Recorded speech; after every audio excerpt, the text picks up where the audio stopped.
Ooh, welcome in to another episode of Hockey Royalty Live, the official podcast of hockeyroyalty.com. Tonight we got a doozy of an episode. It is episode 192, Ticket to Kevin, because Kevin Fiala is burning it in February. We're also talking about the rest of the team, the line switches. Is Clark ice time an issue? Where do we need to improve at the deadline? And, we might be in a little tinfoil hat-ish later on as well. So you know what to do. Get in the chat, like and subscribe. Hit it, let's go.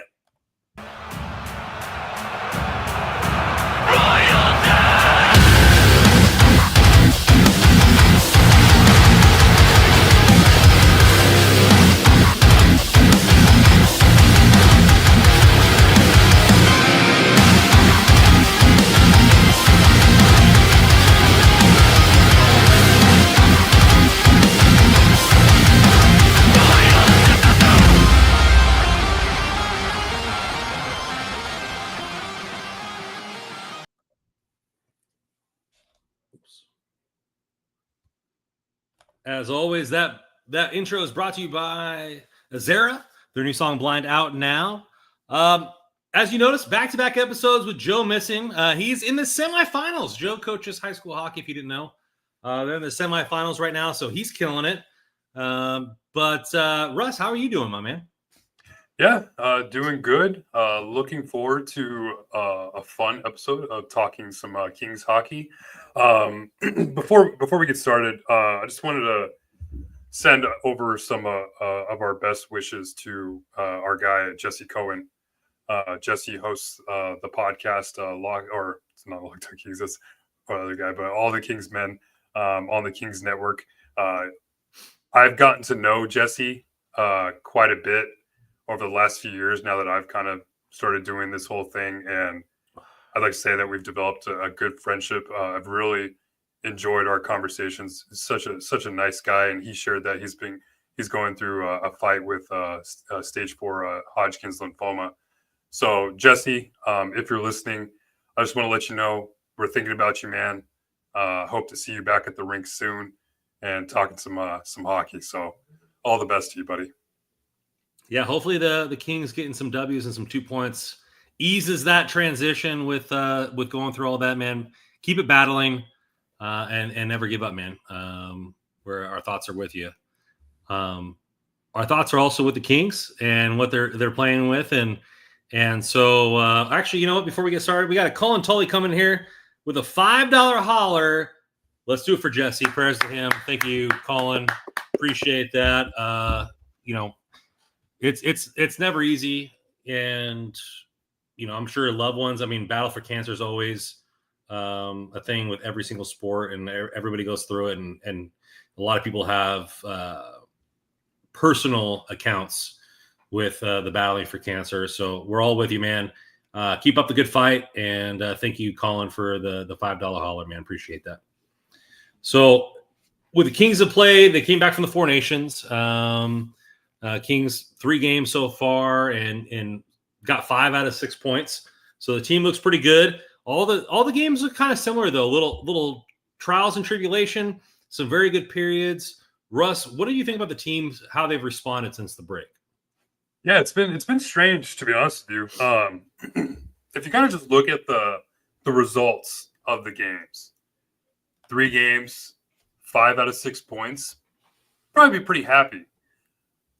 To be honest with you, I don't know if the Kings have really played a full 60-minute game since the break in these 3 games so far. And they've, in my opinion, have been playing quite poorly, to be honest with you. They go down, especially in the Vegas game and this last game against Vancouver, where they're down 2 goals going in the third period. They're down a goal going into the third period in Vegas. And it's really because their first and second periods just haven't been that great. Especially the second period against Vegas, they were really just punched in the mouth the entire period. Vegas really took it to them. And then the first 2 periods in this last game against Vancouver, they were just really bad. So it's good that they're showing the capability to be able to respond. And Jim Miller's talked about that, how it's good that the team can show that they can come up in the big moments and really fight back when that is needed. But that's not really something that you want to see happen on a consistent basis. And it feels like it's happened every game that we've seen so far since the break. And like I said, we might be like nitpicking a little bit because 5 out of 6 points, that's great. And you like the response. So there's the pro in that. But with the con, it's like there's a lot of real, I would say big problems right now with the team. We talked about the power play. We'll talk about the lines juggling, the minute distribution on the back end. The backup goaltending seems to be a problem right now. So not a lot of stuff is really clicking right now for this team. And yeah, they're getting some points, but they've seemed to be working or playing quite well at home and getting some good results at home. So that's good to see. But now you're going on the road for these next couple games, 3 games, I believe. You have a back-to-back starting tomorrow in Dallas, and then on Saturday in St. Louis, and then on Monday you're in Chicago before coming back home. So easier matchups, I guess, with the 2 games on the back end of this road trip with St. Louis and Chicago. But I mean, Dallas always seems to give the Kings trouble, so that'll be a tough one. So you just hope to see the Kings actually put together a full 60-minute effort and then find and get their game back on track here. They haven't won in Dallas in a billion years because I've been here for the last decade. So you know. Yeah, I mean, it hasn't been like the whole season, right? It's like, okay, yeah, they're getting points, but what is this team? They're getting points, but I'm not confident here. They're getting points, and at some point, are we going to have to realize this team might just get points regardless of how bad they are or how bad they play or how greasy the games go? I mean, I don't know. Like, it doesn't make you confident as a fan. Like, they're not steamrolling people, but they're getting points, and that's all you can ask for. Right now, we're, I think, a few points out of first. I have the standings pulled up. 4 points out of first, which a month ago didn't seem possible. We were over 10 points out of first. Edmonton just lost their 5th straight game tonight. Yeah, and so, I think this team is just like, are we just whatever trial and tribulation comes our way, the 5-on-5 metrics will overcome. And like, do we just have to put confidence in that no matter how bad the rest of the team plays? I don't know if that's really the recipe in a 7-game series, as Joe likes to say, but in the regular season, it seems to be working for them. Yeah, and what's kind of concerning about these 3 games is they've actually been outshot during 5-on-5 play over this stretch, which that's really rare for this Kings team, who's really good at one of the best teams in shot suppression. So that's an issue. You don't want to see that kind of slip a little bit, and I think a lot of it has to do with the inconsistent line or the line juggling that's been happening. I feel like the chemistry has kind of been shot in some of these pairings or these forward lines, especially. I wonder if Jim Hiller's maybe tinkering too much, but yeah, as a whole, it's just that it doesn't seem like everybody has really been cohesive or connected through these 3 games. And it's not necessarily like I'm overly concerned, especially after such a long layoff. I mean, obviously Kempe and Doughty were at the 4 Nations and they were playing, so it's only really 2 players. But I mean, it's quite an extended layoff, and Hiller talked about that once they returned to practice, how it's almost like a mini training camp that they were kind of going through just to get the players back to it. And maybe we've seen some players struggle a little bit since then, but I think overall it's just been the whole team that really just hasn't found it since they've been back.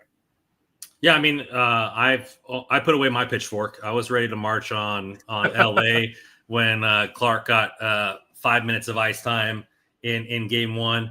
And, they're juggling the forward lines. They're juggling the D pairs. Let's jump into that because everybody likes to talk about lines, images, and stuff like that. Let's start with the D and Brent Clark. And what does that look like since Doughty's come back? First 2 games, sub 10 minutes a night. And really an afterthought with the 11-7. And then Doughty goes out. And then instead of putting Akil Thomas in and going 12-6, they promote Burrows. So I guess this is kind of a 2-part question for you, Russ. Is the 11-7 getting out of hand? And where does Clark's ice time fit in with wanting to win games and developing a prospect who I believe helps you win games? Yeah, definitely. As far as the 11-7, it's tough because I was thinking about this last night, especially during the game, and or I guess just I just kind of grouped together all three of these games because, in my opinion, I think they're all kind of the same. But as far as the 11-7, it's really hard to be critical over the decision to go with 11-7. I mean, just look at the record.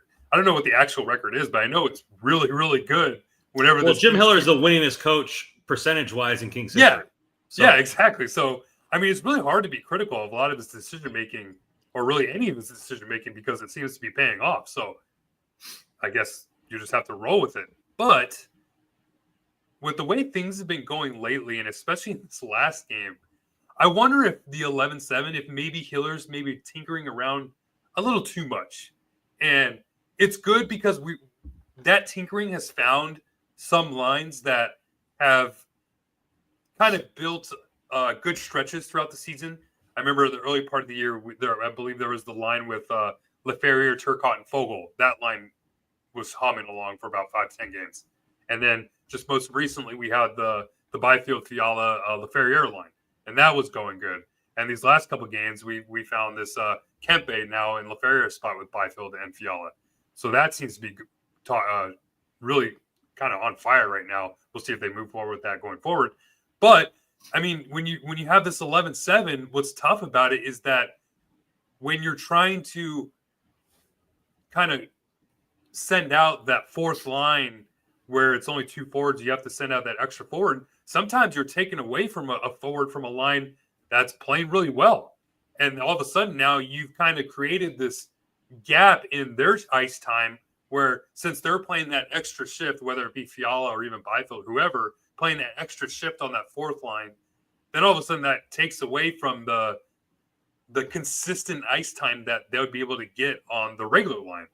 And I noticed this a couple times when Leferrier was playing pretty well with Byfield and Fiala. I mean, they started to rotate a little bit on the top line with Kopitar and Kempe. And I can't tell you how much I hate that. I hate seeing that rotation happen. If you're going to start Turcotte in that spot, just leave him there. Just leave him there. He showed well. He's played well in that spot before. I know he's struggling right now, but when you start rotating so much to the point where there's just constant line blending going on throughout a game, you lose any sort of consistency or chemistry that players develop throughout a game. And I know what Hiller's trying to do, especially in this last game when it was like there was so much going on. I mean, there was a line with, I believe, like Fiala, Leferrier centered a line with Fiala and I think Fogle. I'd have to check or something like that. But it was like something ridiculous. And I'm like, what are we doing here? And I know what he's trying to do. He's trying to find players that are going at that moment or going on that night. So he's just sending out anything that he can see to kickstart some energy in the group. But I just think he's doing too much. I just feel like Hiller's on the sideline, just looking with like a bingo roller, and he's just he's like turning balls out. He's like 9, yeah, 11, yeah. It's crazy because I'm just like it's so early too. It's so early in the game, which is surprising. So it's like you want to be critical over some of the decision making, but it's like you look back at the record that they have with the 11-7, and it's hard to be overly critical. But I think that goes hand in hand with what we'll talk about the trade deadline and maybe what this team needs to look for, because I just can't take the constant tinkering of lines throughout an entire game. If you're going to go at 11-7, that's fine when you're have that revolving door on that fourth line when you send out whatever extra player that could get extra couple minutes here and there. But when it's just constantly changing on multiple lines and where you have players that just can't find any consistency or any chemistry built throughout the night, it's going to be hard for the players to produce. Yeah, I think that kind of stems back, and I'll bring it back to my boy Clarkey. I think you look at the beginning of the season and almost a point per game player, and as his ice times diminish, his play time has diminished. And we talked about that last year with Kevin Fiala, like when they buried him on the third and fourth line and he was barely getting any ice time, like you didn't see the flashes, you didn't see the constant production. And, I think that's sad for a player that brought what you needed to bring. Like, it would be one thing if they gave Clark the ice time in the beginning of the season and he didn't produce. And then now you're like, hey, what do I do with this dude? Yeah. But he came and showed out. the guy's got a highlight reel as good as anybody as his age for a defenseman. And now it's like, well, we got to get these other guys in, and hats off to Mervar for getting the amount of ice time he's been getting. Oh man, since coming up. But man, it just, I don't know. I think that they're burying him, and it's like, again, let's come back to it. What elite talent have they produced that they've drafted and produced that have been elite? Zero. I mean, and so, are they really doing what's best, not only to win, but for Clark? And I don't think so. I think he's better than Spence. I think they trust Spence more because he's not as a free thinker with the puck or whatnot. Risky, yeah. And so they want to eliminate risk, but they're doing that with the 5 other defensemen.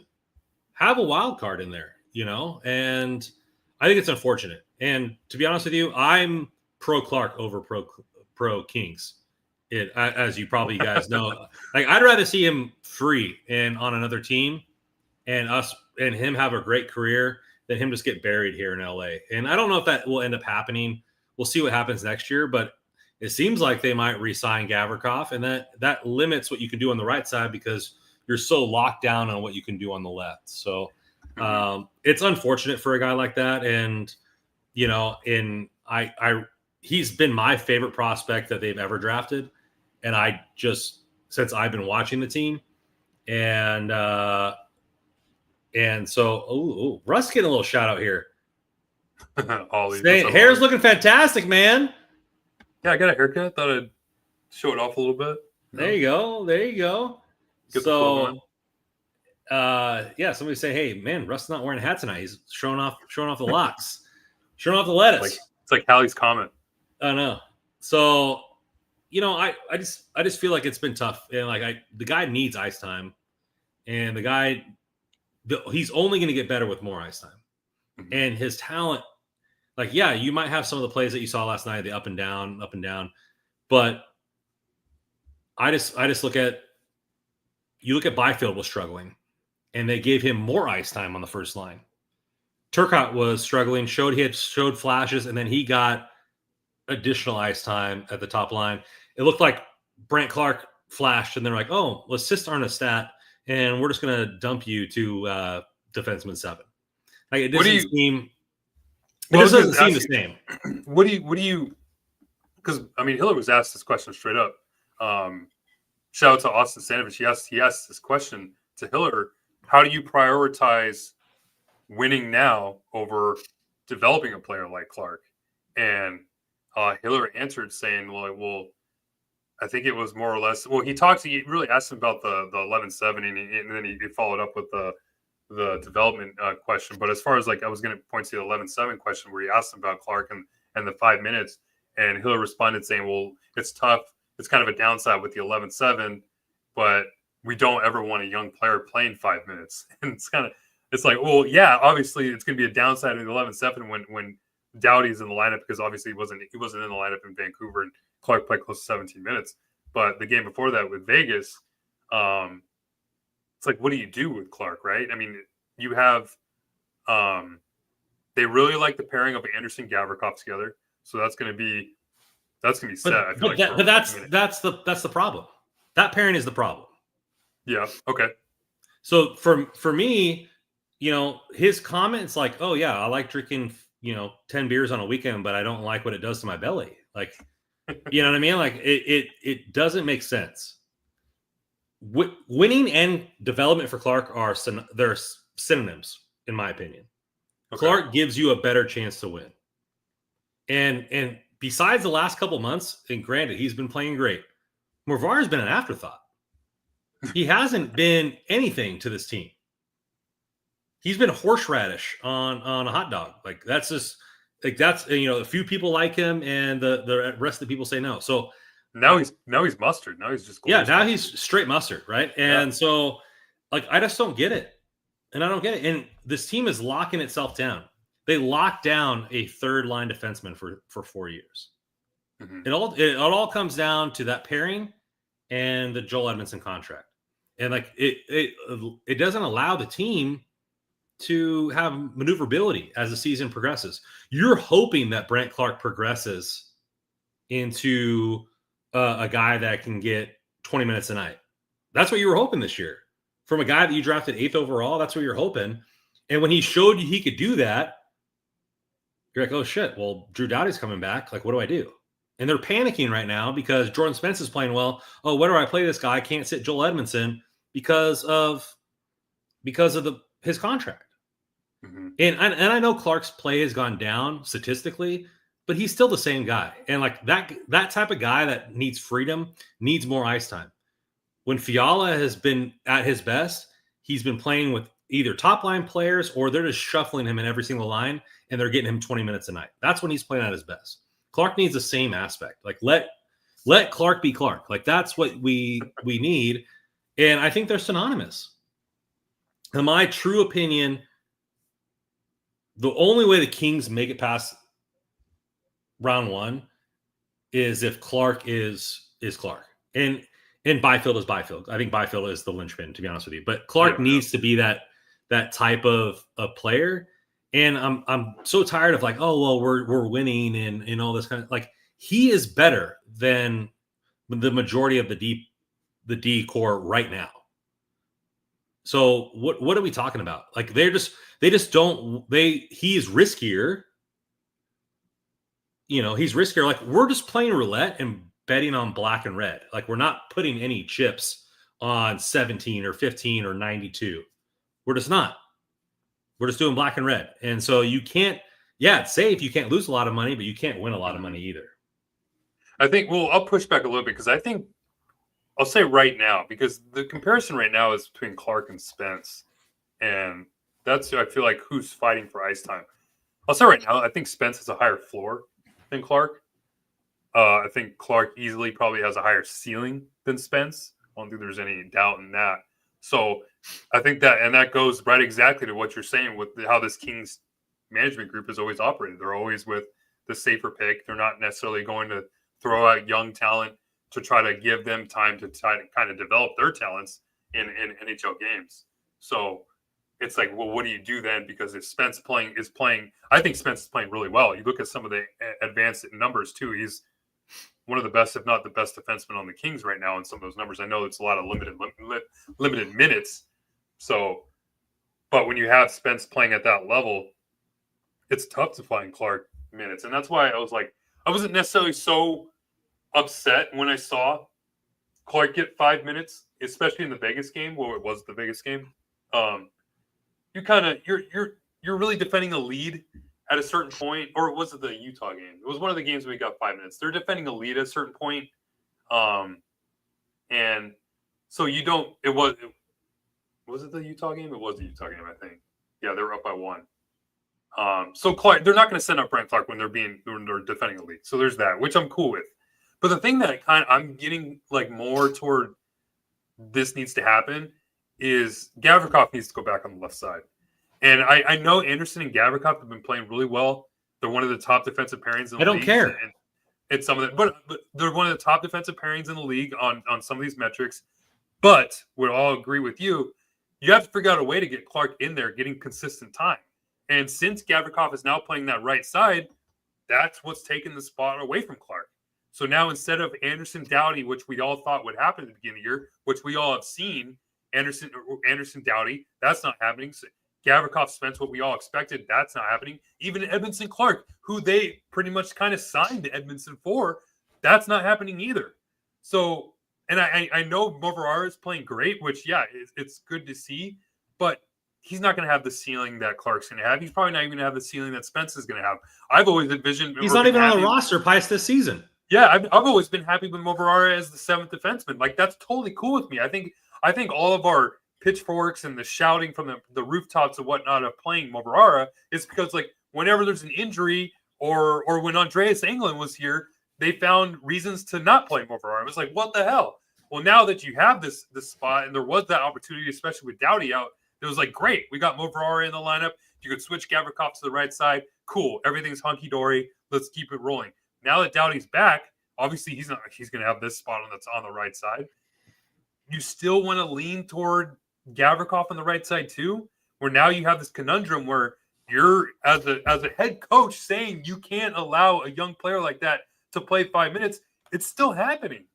So it's tough because I know that Anderson Gavrikov pairing has been so good, but that's where you get to the point where like you have to give players like this quality ice time, because otherwise you're just shifting them to the corner where you're trying to defend the lead, where you're not going to put Clark out there in crucial minutes, or you're going to end up scratching him altogether, which that's the worst thing to do for a young player, just not have him play. So I think it's getting to the point where you have to get Gavrikov back on the left side and just go from there. Hopefully get Anderson Doughty back to what they were. I think Gavrikov and Spence can be a real solid pairing together. They've shown in their time, and you look at some of the numbers that they have, that they play well together. So if you get that pairing going, I know, and then you have Edmondson Clark together, and hopefully you can get them going back to maybe what we saw at the beginning of the year. You can always go back to Anderson Gavrikov late in the game, and Edmondson Doughty late in the game, because I don't want to see Edmondson getting top 4 minutes, like playing 20 plus minutes a night. It's like, no, that's I don't know if that's not going to get you anywhere in the playoffs, in my opinion.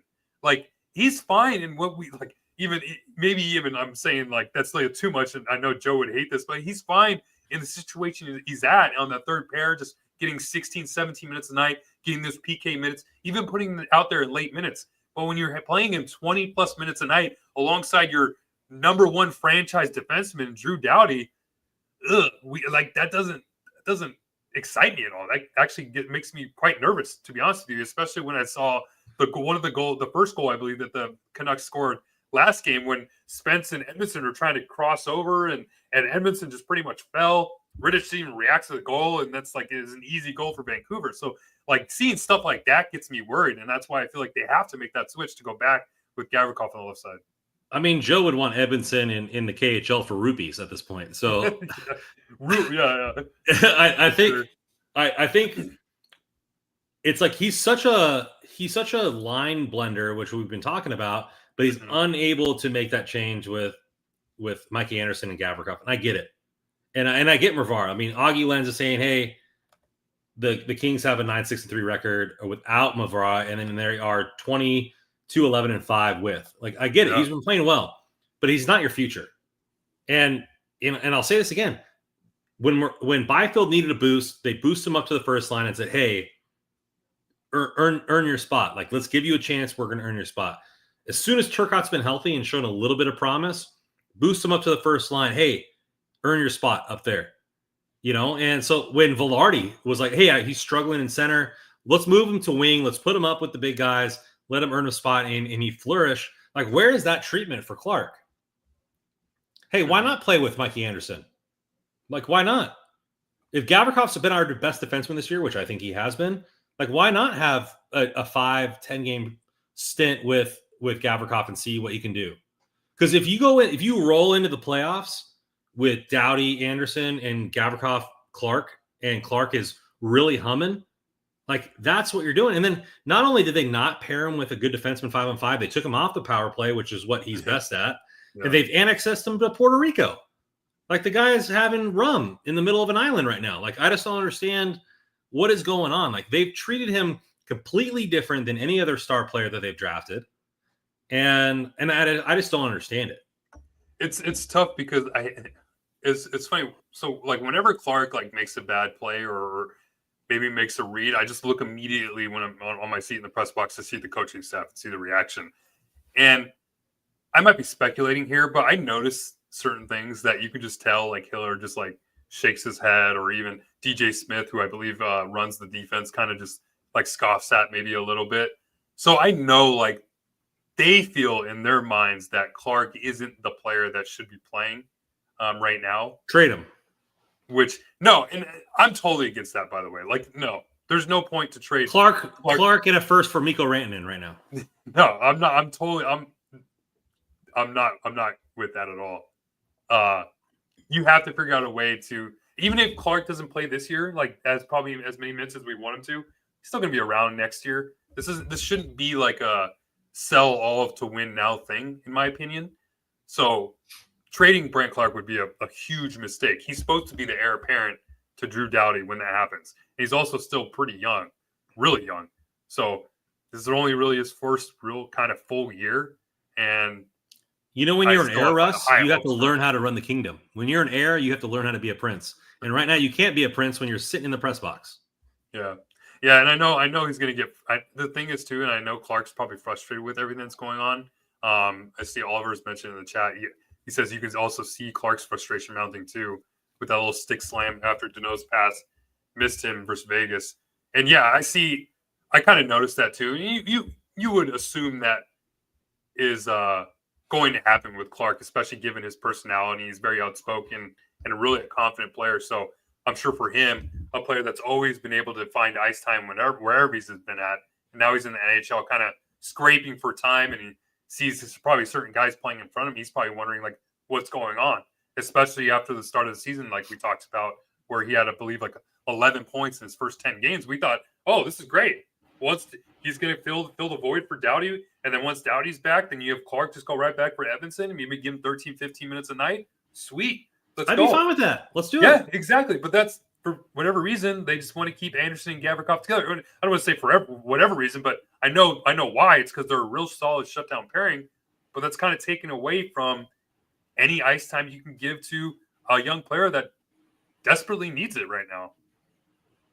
I mean, I just don't. I don't agree with this sentiment here. Is Clark's learning to play in the NHL? It takes time to develop. Like, he is an NHL defenseman. He is an NHL defenseman. He proved that already. Like, he's better than a lot of players in the team, and like the cap constraints and what they want to do with the pairings has made it difficult. Let's flip it over to the forwards. Right now, it seems like they should be funneling through the fourth line, but they're doing 11 and 7. They're funneling through the first line, which I don't understand. I know Turcotte's having a rough stretch, and it was bound to happen this year because he's been the motor all season long. But why do you think they're funneling it through the first line, all the rotations? Is that because the other lines are doing well, or is it just trying to get something to stick? Why do you believe he's going that route this time? Well, yeah, I think a little bit it's a little bit of both, because I think it was at the time of when Fiala, Byfield, and Ferrier were playing pretty well, and I think more Danault and Fogle are actually starting to pick it up a little bit. Their last two games have been really good. Fogel's been scoring. Trevor Moore had a couple goals the other day. So to see those three kind of get it going, that would be huge. So now all of a sudden you have two lines going, playing, giving you good minutes. But that top line with Kopitar and Kempe, and maybe I should say it's not just because Turcotte, because that'd be wrong to say. I know they're all kind of three just struggling together, playing together. Kopitar has been seeing. I don't want to say he's losing a step, but it seems like it's coming a little bit. You can kind of see the sunset of his career start to take shape a little bit. So, but yeah, I think they're trying to get those two going. They're trying to get Kopitar and Kempe going, and it's hurting. I feel like the other team. You're was it robbing Peter to pay Paul at that time, because you're taking away from something that's going really good. And this is what I was talking about with I think it happened before the break, where they were using some of those forwards on that Fiala, Byfield, the Ferrier line, which was humming for a while, and using one of those forwards to play on the top line, and it was just taking away any consistent ice time that those three would get, and that's can't happen, to be honest with you. Like, how many Stanley Cup playoff teams or Stanley Cup winning teams like have a revolving door on their top line? Probably none. I can't name one. Yeah. Yeah. So it's like you have to figure out a way to find a spot or find a player that can sit on that line and produce, whether you want to keep them together. I think I was actually fine with leaving Leferrier with Byfield and Kempe. I know since Kempe or Byfield and Fiala, I know since Kempe had that spot, or the last couple of games has been featured on that line. We talked about them at the beginning of the year, how if it ever gets to a point, like, just put your three best players together. And we finally saw it. It's kind of paying dividends a little bit. I think we kind of forget, like, Leferrier was playing just as well on that line. Like, not everything was going right. I mean, Fiala is on this record pace in February. Byfield had 10 assists in like 6 games. So everything was clicking. And now all of a sudden Kempe's on there and they had one pretty good game. Everyone just kind of forgets. We all just kind of forget that Leferrier was doing pretty well there too. So it made sense for Hiller to just go right back in the last game, to go right back with Kopitar and Kempe and the other to be on the other line. But when you see how well that Byfield, Fiala, and Kempe have played together, you're almost wondering, like, okay, maybe we should give this 3 a look and try to figure out the other couple lines. But with Kopitar, that kind of leaves him out in the dark a little bit, because it's like, what do you do with him? Do you put him with Ferrier? Do you put him with him the 2 Alexes, maybe, with Turcotte on the other side? Because I don't want to touch the other line with Deneau, Fogel, and Moore, because they're playing well. So it's like, yeah, you're trying to help out and get Kopitar going as much as you can, but you're taking away from the other 2 lines that are playing pretty well right now. What you don't take away from is betting at DraftKings. And we'll get to our first sponsor here. DraftKings is the sponsor of THPN. And you might not feel like it, but the spring is right around the corner. You know how you can tell? Golfers are hitting the links, and we have some tournaments to talk about.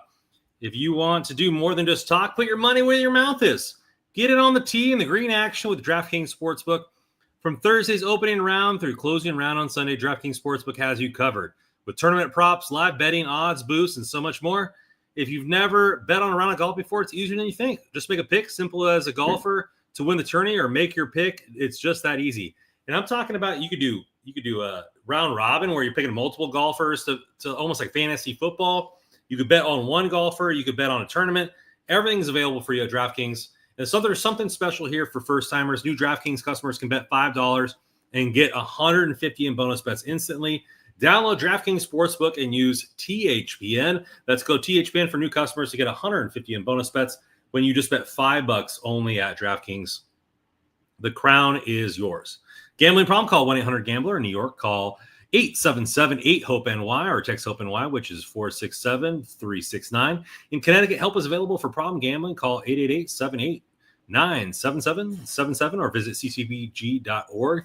Please play responsibly on behalf of Boot Hill and Casino and Resort in Kansas. 21 age and eligibility varies by jurisdiction. Void in Ontario. New customers only. Bonus bets expire 168 hours after issuance.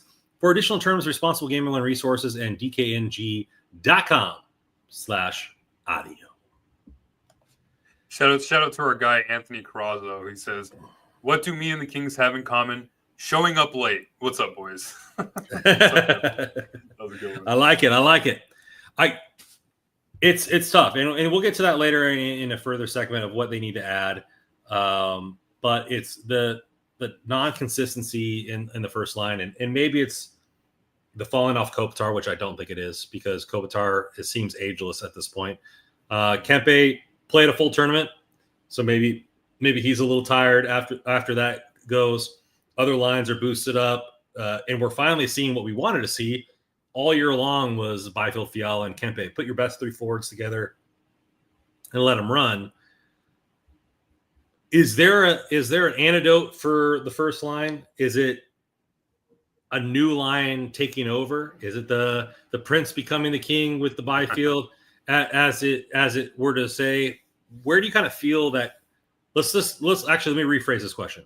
How do you feel about the Byfield, Kempe, and Fiala line? And do you think it's the new line apparent to where Byfield maybe starts getting that 20-plus minutes a night over Kopitar? Yeah, I mean, I love it. Like you said, we've talked about that or seen those 3 together at a certain point this season. The only thing I don't love about it is that now you're kind of stuck with Kopitar on the out. And it's hard because it's almost like it's like the Brent Clark discussion, but now we're talking about what do we do with Kopitar? The Hall of Famer, yeah. Yeah, the Hall of Famer. We're talking about the young guy. Now with someone got this Hall of Famer who's now on the outs looking in, or looking outside, and then seeing like Fiala, Byfield, and Kempe all thrive together. And like, I don't know if he's maybe, I don't want to say like he's bringing down Kempe, but I could see it like a little bit. Like Kempe is obviously Kempe wants to fly. Like he wants to fly. Like one of the fastest skaters in the NHL. I mean, his goal against Vancouver was ridiculous. I mean, the shot was just outstanding. So now when you see him together with Byfield, who's obviously a great skater, and Fiala, same thing. They're making magic together. So yeah, do I want to see them be paired together going forward? Like I would be for it. But like, where does that leave you with Kopitar? What do you do with him? Do you just leave him with Turcotte and now you have LaFerriere on the other side and see what happens there? I don't know, because Kopitar's one of your best face-off guys too. And I guess maybe in certain situations, maybe late game, you need a goal or you're holding a goal or whatever. Like you put out Kopitar with some of the, like Kempe and maybe Byfield too, and you kind of just send out your best defensive or best players on that end. But when you're desperate for a goal, then you have Byfield with Fiala and Kempe. So that makes sense. I feel like Byfield maybe has a little bit more offensive production at this moment right now in the season than Kopitar has, especially this last stretch. So it's a tough. I get it. It's a tough situation for Hiller to be in, and I don't know if Rob Blick is watching, but I would assume that like that has to be a hole that I'm sure he's paying attention to with the deadline coming up next week. Well, that's a perfect segue with what we want to talk about. That's what I do, Randon. New haircut, new segues, and let's talk about that. And it's not juicy enough for me to take up a tinfoil hat, but we can hold off for now. I think a winger fits, and I think that's the number one need for this team is a winger. Whether it's Alex Tuck, which we talked about last podcast, or insert name here, whether you want to go Kopitar with Kempe and put a winger there, or you want to keep the Byfield line and have Kopitar with Laferriere and and insert name here, it's something that could help this team, because then either Byfield's on the waistline or Kopitar's on the waistline. They're not being useless in that thing. And I think this team needs to get back to 12-6, which I think possibly annexes Clark farther than Puerto Rico to somewhere else. But it might be worth it for the forward side. What do you agree with me that that's the biggest need for this team? And why is that the biggest need for this team?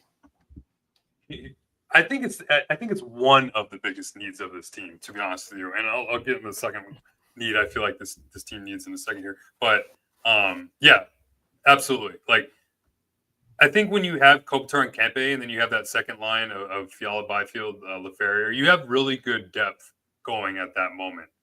So like Turcotte had his moments. He had a stretch of looking really good. He's been struggling mightily over these last group of games here. So it just feels like that would be the spot that you would need to fill in order to get Kopitar and Kempe kind of going again. Because I don't think it's like there's like now all of a sudden this big drop off or this cliff now that Kopitar's falling over, that now he's just not the player that we're used to seeing. I haven't seen that. I mean, I've seen maybe a little bit of a hill coming down. We're falling down a little bit of a tiny hill real quick, a mole hill, I'll say. But there's still like a quality top six center in Kopitar there, especially when he's playing with Kempe, and they still have really solid chemistry. So maybe if you're able to find a winger to play with them, and you can go back with Byfield with Fiala and Laferriere, who were playing really good before Kempe was there, and then you have that third line or second line, whatever you want to call it, with Deneau, with Fogle, and Moore, you have a pretty solid top nine there now all of a sudden. So I think, yeah, like I'll agree. That's one of the biggest needs I feel like this team needs to address at the deadline. Yeah, it's just I think there's a lot of hole, and I think it would stop the cycling. Or it wouldn't stop the cycling. I think it would. The cycling would be to find the right pair, not just to cycle for cycle's sake. Mm-hmm. And so there's plenty of options. We've talked about Tuck. It looks like Rantanen is back on the market for Carolina because apparently they offered him over $100 million and he hasn't signed that yet. So could you imagine that? Rantanen would have been the highest paid player ever in the history of hockey. And he's like, nah, Carolina. Why would they? But not like, my bag. Real quick, like, why would they trade him? Like, aren't they trying to win? I don't understand that. Like, I get like he might leave and you traded Natchez and you traded Drury. But I mean, for a team like that, I feel like I would say like the Hurricanes and maybe at a higher tier as like contenders, maybe legitimate Stanley Cup contenders. I would say they're higher than the Kings. And so when you're in that like bucket and you get a player like Rantanen, I would just hold on to him and just hope for the best. And maybe you go on a good run. He gains more, I guess, enthusiasm with staying in Carolina long term and go from there. Like, trading Rantanen just to trade him because he's not going to sign long term, I don't know. I think that's pretty risky when you just traded a lot of pieces just to even get him in the first place. You're not going to get a good return. It sounds like Matt Royish to me, to be honest with you. A little bit, yeah, right. Yeah, like maybe their GM is for the rental kind of thing. Yeah, maybe their GM is smarter than Rob Blake. And he's going to get something in return, knowing that he's not going to have that guy for 8 years. I don't know. I mean, yeah, you're not going to get Rantanen in return because it looks like he's not Rantanen after he's left. Or at least the return that you paid to get him in the first place. But you're going to get something. Yeah, by the way, like how good is McKinnon? Like he's just making everybody a genius, MVP of the tournament as well. Yeah, I mean, I don't know, but you're looking at to bring it back to the Kings. I mean, yeah, I mean you could get a top guy now, and see what's going on. Like I think any winger, hopefully with term, whether it be just an extra year on top, allows the Kings to not only have some consistency in the forward group this year, as well as have a piece for next season, and allow them to build on top of that player when the salary cap goes up. Yeah, to be honest with you, like this team's not going to they're going to have to grind out playoff wins. They're going to have to grind out any certain playoff series win. They're not going to, obviously they're not this like high flying talented team like some of these other teams, but you look at the way, especially with the way that Edmonton's playing right now, and obviously they'll probably turn it up at the playoffs time. And a lot of these teams will I'm sure add after the deadline. But you look at the way Edmonton's playing right now, they don't look anything like they've looked in the past few years. They look a lot worse. They just lost their 5th straight tonight. Vegas, the Kings just showed that they can beat him. They showed that they can compete with him. And I don't feel like Vegas is necessarily that scary or intimidating as a playoff matchup. So I wouldn't be opposed to that. Even Colorado, like a lot of these, I might be biased here, but I feel like the Kings match up well with a lot of these teams, especially with the way Darcy Kemper is playing. I'd be a lot more comfortable with Kemper in that as opposed to in the past when we've seen Talbot or even Korpisalo going back a couple years. So I kind of like the Kings' position in terms of like whoever they match up with in the playoffs. It's just you need to figure out a way to fill that hole, I feel like, on the top line. And that whole spiel was because I don't think they need to necessarily go big game hunting for a player like Rantanen or like X player, whatever, that's going to make like whatever amount of money or is considered like a top 15, top 20 player, whatever. Like, I think you could be able to fill it with a player like Tuck or even a player like Raquel, who I was really impressed with at the Four Nations, who I thought was one of Sweden's better forwards, along with Kempe. So you get like a Raquel or even Bjorkstrand, Oliver Bjorkstrand up in Seattle. I've been very fond of. He's another right shot forward.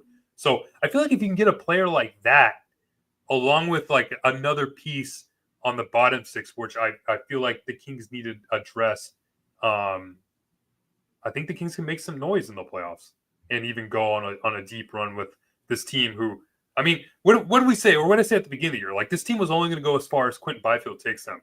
And now that we're seeing Byfield kind of step up a little bit and play and produce now, like, this team is winning games. So if Byfield can continue this run and the streak that he's on, maybe even score a couple goals, because all he's doing is just getting those apples, picking those apples. Like, if he can score a couple goals too, then now you have something cooking here a little bit. So if you address that need in the top 6, the top 9, whatever you want to call it, you have that right shot forward, and then you have Byfield cooking with Fiala now.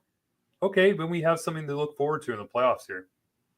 I think Joe probably just spit out his coffee tomorrow morning when he's listening to this podcast, saying that we're equal to a lot of the teams there. We need you back on the pod, Joe, for the voice of pessimism. Voice of reason, right? You're a little too ambitious here. Yeah, I think you're right. And I think what it does is not only it just moves everything down, right? Mm-hmm. Then you're talking about maybe we go 12-6. The fourth line is Turcotte, Jeannot, and Lewis, which I think Turcotte as a center can still push a line that is a grinder line, right? He's still a good forechecker and everything like that. So I think that line could be a good fourth line. You get insert player name here, Tuck, either playing on the first line with Kopitar and Kempe or play with Kopitar and Laferriere, whatever, however they want to mix it around. I think overall that there needs to be some solidification with this team. And I think that comes with the forward group, because I don't think you can do 11-7, even though it's worked all year long. I don't think you can do 11-7 in the playoffs. And I think it's useless playing, even though it's Clark and I want him to get as many minutes as possible. You're not playing him on the power play, so his skill set isn't being utilized. I'd rather them in the playoffs. I know I'm saying this, and it's. I'd rather them sit him and have a more unified lineup than play him 4 or 5 minutes a night in the playoffs, right? Because then you have lines that are gelling, they're playing all the time together. Because now you're not having to sacrifice the Byfield, Kempe, Fiala line in order to rotate guys in there when you don't really want to play Clark to begin with. So, do I agree with that? No, and we spoke for 40 minutes about that, but I just think that's where their mind's at. And so if you're going to lean into that mindset, let's get a forward. Let's go 12-6. Let's just have a back end that's just purely defensive. Let's rely on all the offense on a 5-on-5, forward team, get some good shots in the slot every once in a while and push the pace when we can and be good on the forecheck. So, if that's how they're going to want to win games, that's great. I do agree with you in the fact that this team over the 82 game stretch might be able to take the number 1 seed in the Pacific just because I think we'll be more consistent than the high end talent here and there from the Vegas and Edmonton. And we're seeing it right now. I mean, Doughty's out for an injury with the leg. Who knows what the toll is taking with this Four Nations tournament? That was a grueling tournament. That was some of the best hockey I've ever seen. It was some of the most intense hockey I've ever seen. But the extra minutes, the extra intense minutes, playoff minutes that we're seeing from McDavid and Eichel and all these guys, like maybe that's getting them to slow down a little bit for a few weeks while they catch up their legs, and the Kings can get a few extra points and get a little bit of home ice. So I do think it's important for the team to go get an impact winger, not necessarily a game changer like a Marner or Raymond, but an impact winger that they can rely on for consistent minutes. They're not having to break the bank. Hopefully they still can keep their first round pick and figure out a way to bring those guys in and then kind of not only is it a move for this year, but a move for the offseason where they can build off a said winger. And, we all love Tuck. And there's other names in mind that Russ mentioned, but I really think that that's kind of where the biggest hole is. Another one that you talked about, and it was kind of a glaring, was David Rich last night. He's been good and bad, a little off and on all season. They're really relying on Kemper, and obviously they're going to go full Kemper in the playoffs. But if they have to give some minutes, or if Kemper gets hurt, because he has been injury prone for the last couple of years as he's gotten older, do you think they make a move, maybe trade Rich in an asset for a higher end backup goalie? Yeah, it's so funny because when we were watching Morning Skate I was watching Morning Skate with Zach Dooley, and we were both kind of surprised that David Rittich was starting the game. But I mean, you think about it, it made sense because he hadn't played since the break. It's a long layoff. You probably want to get him one because he's going to be expected to play in one of these back-to-backs now over the weekend. So getting him that game in Vancouver makes a little bit of sense. And then also giving Darcy a game off. But he wasn't good. He was probably, I don't know. I don't want to say he's the reason the Kings lost that game, but you kind of would hope for a save here and there. He was fighting pucks a little bit. Pucks were kind of squeaking through him. Jordan Spence had to clear a puck off the goal line to save him. And Vancouver only had 17 shots on goal too. So it's not like he was overly peppered, but he just, you just want to hopefully get a save. And Hiller even echoed a little bit saying he thought he was just okay in that game. And it's funny because yesterday I had two different people ask me if, like, before even the game started, if I thought that the Kings might look to upgrade in the backup goaltending position. This was before even Rittich had the poor game. And I thought, yeah, like the way that Rittich has kind of performed throughout the year, it doesn't really give me a lot of confidence that, like you mentioned, like with Darcy kind of being shelved at times throughout the season, it doesn't give me a lot of confidence that they could go and lean on Rittich if that has to happen. So it's tough because I don't want to say that the Kings are all of a sudden in the goalie market because it doesn't seem like there's a lot of decent goalies out there. But like I wouldn't hate if Rob Blake just kind of perused that market to see what is out there. But a lot of the thing is too, because like the reason why I didn't want them to, or I didn't necessarily think that they needed to go big game hunting with like even a winger, is because now you get to keep like those future assets. You get to keep like a Green Tree or those untouchables that we all think, or maybe even a first round pick for next year or even the year after that. So, like, maybe you get those upgrades in the margins, like where I talk about, like with a backup goaltender. Maybe it's just a minimal upgrade there where if something happens to Kemper, then you do have that option you can lean on a little bit, or even that upgrade at the forward position. So, yeah, but as far as the backup, like, yeah, I think that's something that they should definitely take a look at, because the way Rittich played last night and the last few games I feel like he's played, just, oh, man, they haven't really been that good. And I think it's not a thing like, oh, like if we have to go to the playoffs with this guy, like we need to be able to win. Like if Kemper is injured and we have to go to the playoffs with a random, like we're not moving on. So, but I think it's towards the end of the season, because right now Kemper's playing more games than what I thought. And I think it would have, even the Kings thought that he would play coming into the season. So like you got to save his legs, because he's going to play all the games in the playoffs, and maybe down the stretch, if the Kings have the first seed locked up or where if their playoff position, like you can go to this guy to maybe win a few games on the back-to-backs.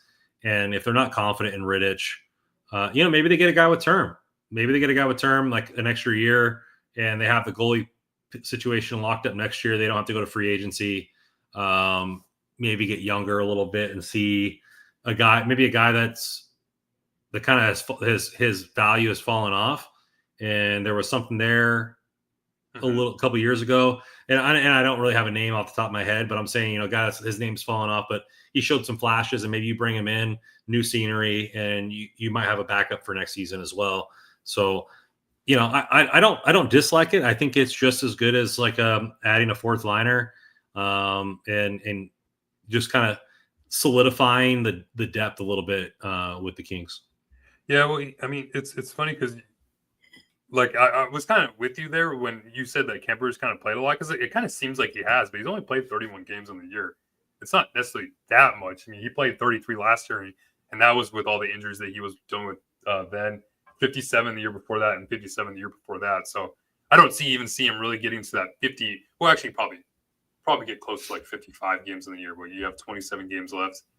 So if he probably gets like more than half of that, or 3/4 of that, you probably get close to the 50 game mark. So, but yeah, like I think if anything would happen with Kemper, like I don't know, like I wouldn't be confident if they had to send out Rittich or even Phoenix Copley, who I feel like has been playing pretty well in Ontario, but even then, like it's kind of the same situation. Like I don't know if that's necessarily going to give a ton of Kings fans confidence in the goaltending situation, or even the players in front of them in any playoff series.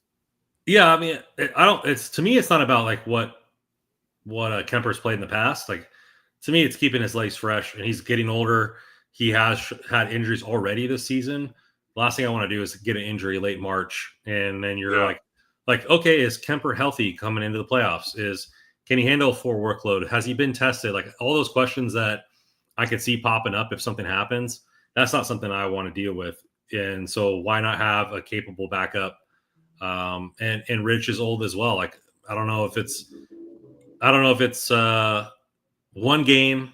I don't know if it's the season. I mean, Rich played well for us last year, but I wouldn't mind it. I wouldn't mind a little upgrade this year too. Yeah, I mean, it's this tough because, like, yeah, you go and like look at who could possibly be available, and I mean, it's not much. So it's just a tough like time for Rittich to maybe struggle right now, because now with the deadline, I mean, if that comes and goes and you don't upgrade in that position, and Rittich is the guy in the backup, and like you mentioned, I don't want to see Kemper go out and start like all these games, like 26 of the 27 remaining games. Like, no, that's way too much. Like he needs to maybe like take even a longer break, like even start like just a little bit more than half of that, just to keep him fresh in the playoffs.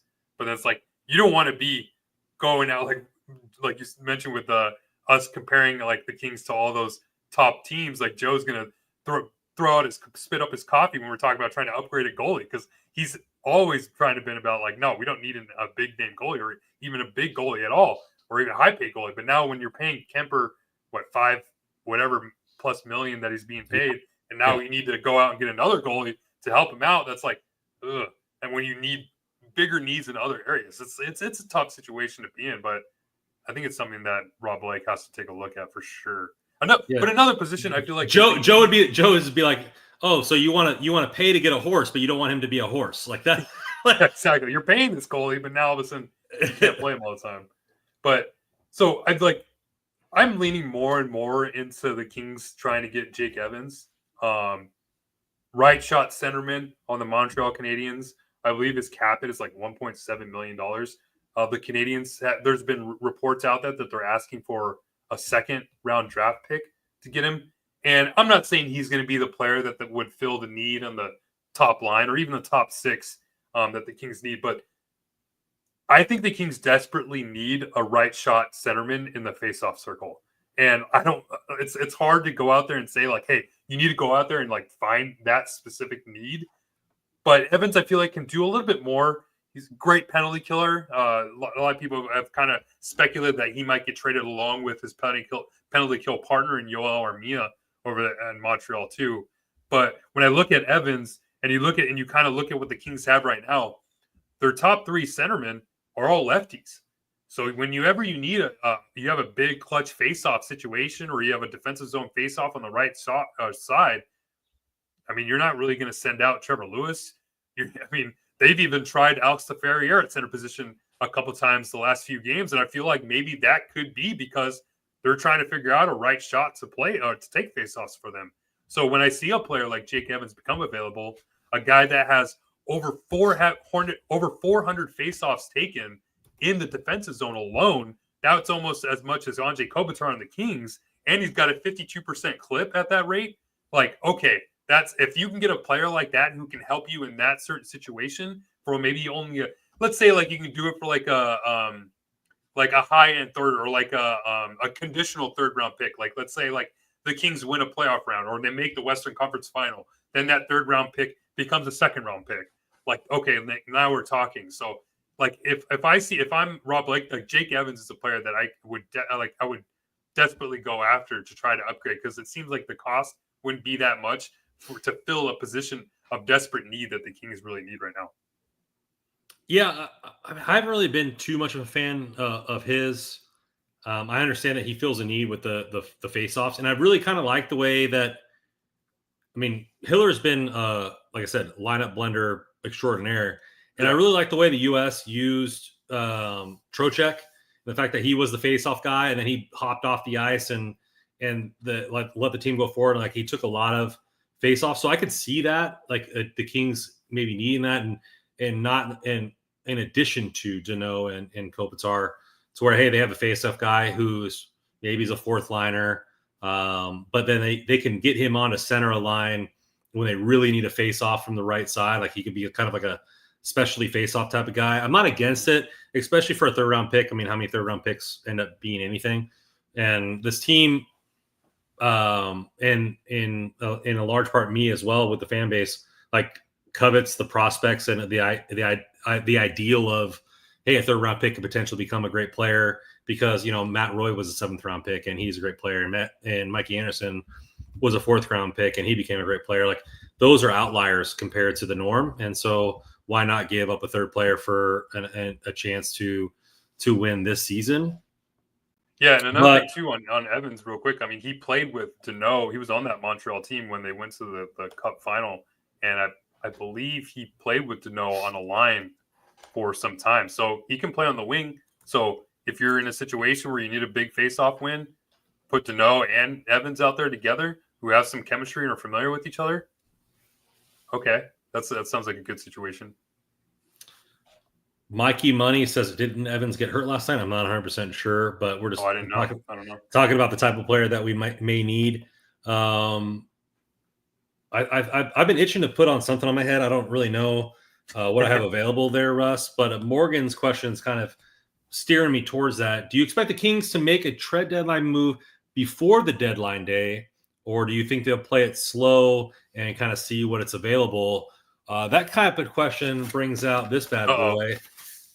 Let's get down to some trade talk.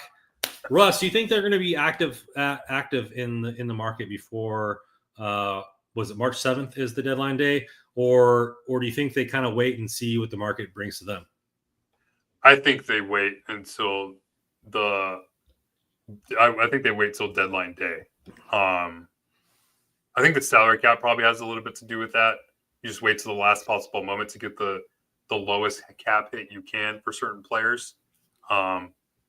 especially when maybe some of these selling teams get desperate that they're not getting the price that they're maybe looking for. I'm sure as a team that's maybe selling players like Evans or even Alex Tuck or whoever is out there, like they're keeping, like if they're going to stick to that second round ask, then they'll be like, okay, we'll wait till that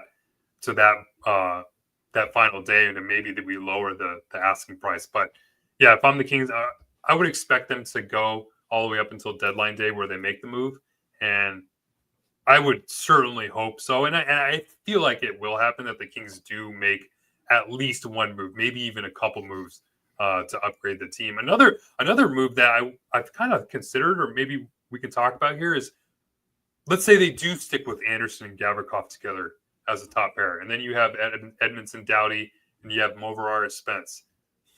Could there be maybe a want to add a left shot defenseman, so that way to maybe pair with Doughty?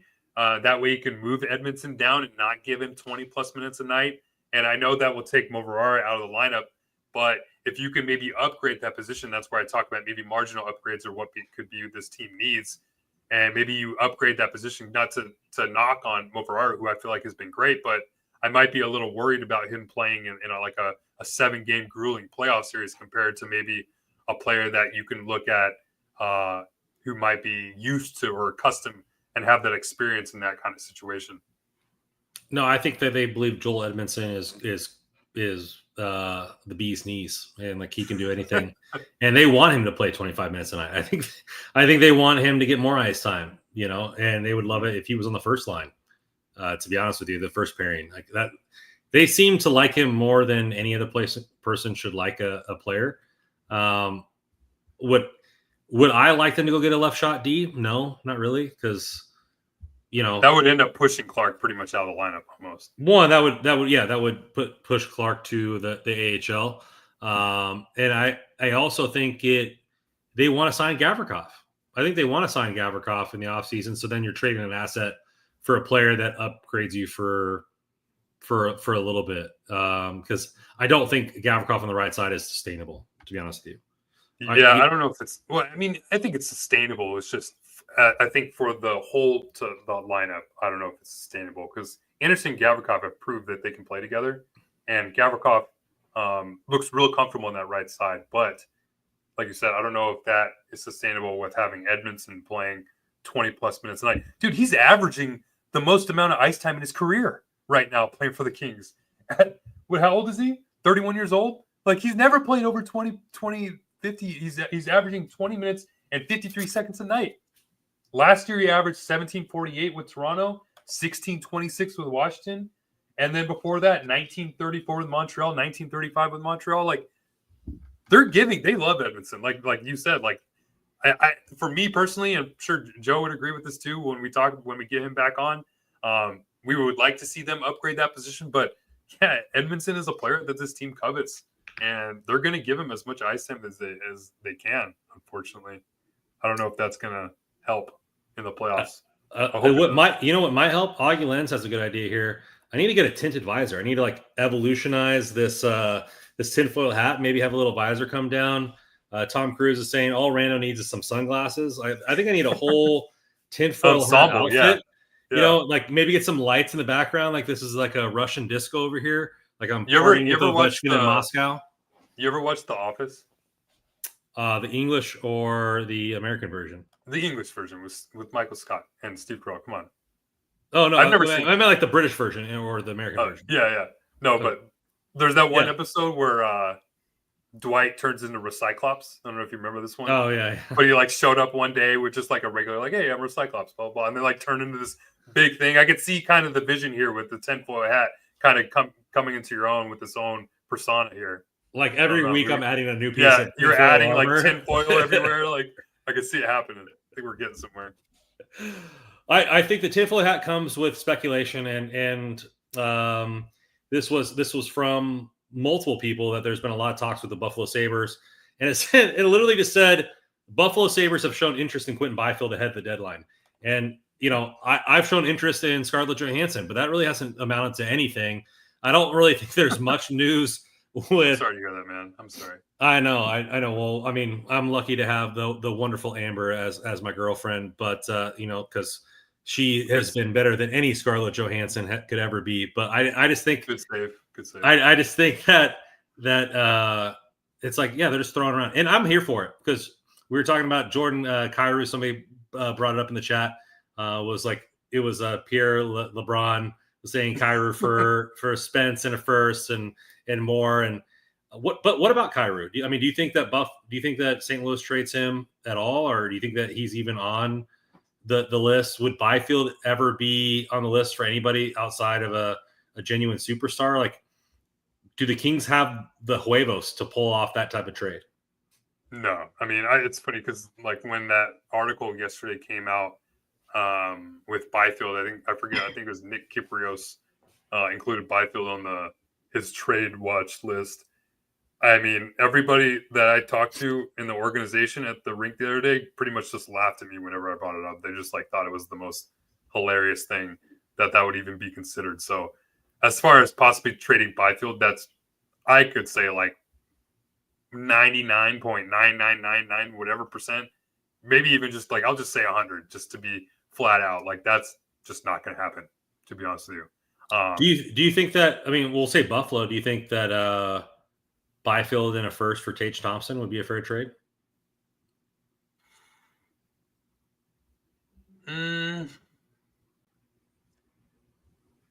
I'm higher on Byfield than I am Tage Thompson. That might be blasphemous, but I am. Whoa! I can't pass this hat through the screen there, Russ. But geez, man, we got a couple other no's. Royalty with the no. Doug's to me. Tage Thompson, better player than Byfield is right now. And right now, I would say yeah.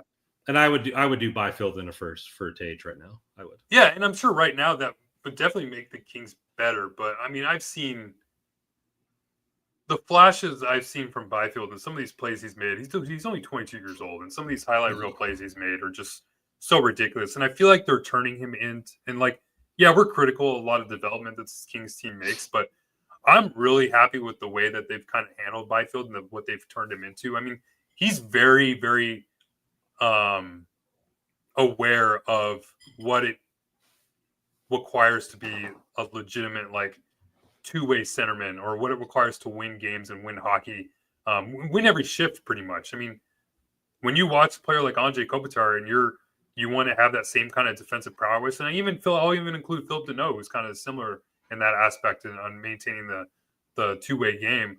Like that's huge to have that player, and that's what those are winning type players in the NHL, and that's what you need, especially with Adrian Kempe. We talk about him all the time, and I think a lot of Kings fans, myself included, or would hope to see Adrian Kempe probably get more notoriety than what he is getting right now. And I think a lot of it has to do with him just not producing probably as much as he would on any other team. I mean, it's like there's a tax that players have to pay in terms of their production when they come play for LA. They're just whatever they were producing on another team, it's going to be like 15% less than it is now on the LA. So their tax and their paycheck is consistent with their tax on the ice. Yeah, exactly. It's just what it is. So, but like you need players like that in order to win Stanley Cups, in my opinion. Like look at Sasha Barkov with the Florida Panthers. Considered one of the best two-way centermen in the NHL. Everybody compared him to Anze Kopitar. Look at him. He goes out and wins the Stanley Cup. Okay, well, there's a reason they're comparing him to Anze Kopitar because he is the same way. He's this two-way centerman, and he went out and won 2 Stanley Cups. So what I'm seeing in Quentin Byfield's game and how he's developing, not only the offensive side, which I still think is there and will come in terms of his goal production at least, the defensive side is just so good right now in terms of where he's at in his career as a young player. It's already present in his game. So to see that right now at such a young age, that's huge. And if he can develop even more in terms of the offensive skill and when what we've seen playing him with Kevin Fiala, like I love it. So, and this isn't a knock on like Tage Thompson, because I know Tage Thompson's a great player and he scores goals like he had like a 40, almost 50 goal season the other year or something like that. But when you have a player like Quentin Byfield is developing into just an all-around legit centerman, and he's going to be a star in the NHL. Like I see star kind of qualities in Byfield, just and some of the way his little zest he shares in some of these photos, his on ice antics, even like in the last game where Anze Kopitar got like there was a questionable kind of boarding hit that Kopitar sustained in overtime, and Byfield just went right after the guy. And even Kopitar had to tell him, like, hey, dude, like, no, not right now. It's not the moment for that. So, like, I'm seeing things in Quentin Byfield that get me very high on the player. And I know he's maybe struggled at times, especially at the beginning of the year. But from what we've seen from Q, it gives me a lot of hope that he could still be that premier top-line center and take that throne from Kopitar once Kopitar retires in the sunset. Byfield, Green Tree, and 2 firsts for Matthews. Ooh. No. I say no. All right. I say no. He's all in on the Byfield, folks. He's all in on the Byfield. This team, the trade deadline is going to be crazy, and I think this team needs to make a move. Not the reason I say that, and not necessarily a first round pick type move. They just need to make a move because the fan base deserves it. The player on the rosters deserve it, and we need to win a freaking round. Like, we need to win a round. Like, they got to make a move.